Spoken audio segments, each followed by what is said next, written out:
Hello, my name is Trần and Khôi, and my English name is Khôi. I'm 8 years old, and I live in Xuân Hòa, Phúc, Vĩnh, Phúc, and I learn at Xuân Hòa Primary School. Today I'll be presenting about the British book, Charlie and the Chocolate Factory by Roald Dahl. Introduction. Roald Dahl is a British author and a wartime fighter ace, and he has created most of the books for little children, such as Matilda, James and the Giant Peach, and Charlie and the Chocolate Factory. I'll be presenting about Charlie and the Chocolate Factory. I like the book because it has a lot of hope. And here is a summary of Charlie and the Chocolate Factory. Charlie is a young boy that lives in a tiny cottage with his 4 grandparents and his mother and father. They are very poor and they all have one bed which they can give to the 4 grandparents. They live next to an enormous chocolate factory that is run by Mr. Willy Wonka, the greatest chocolate maker of all time. Charlie loves chocolate more than anything else, and he wishes to go inside the mysterious factory.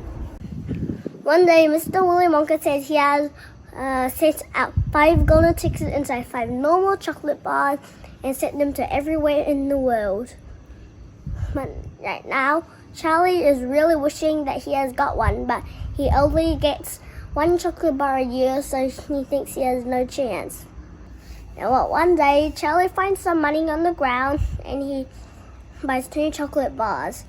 He unwraps the second chocolate bar and a flashing gleam of light involves. He has found the last golden ticket. The day of visiting Mr. Wonka arrives. Charlie has brought Grandpa Joe with him because it would mean the most to him.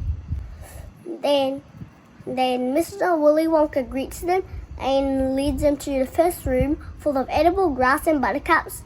But then all the children disappear by one.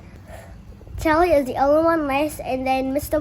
Willy Wonka says he has won the grand prize. Mr. Wonka says that he does not have a family of his own and he is getting old. He said, who will run the factory if it wasn't for him? He said he could not choose a man because the man would not listen to his orders. So he needs to choose a child. A loving child that will respect his orders. Then Charlie and Mr. Willy Wonka and Grandpa Joe go into an elevator and busts out of the roof so that they can get the other parents, so they can get the other people in the family. Thank you for listening to my Charlie and the Chocolate Factory present.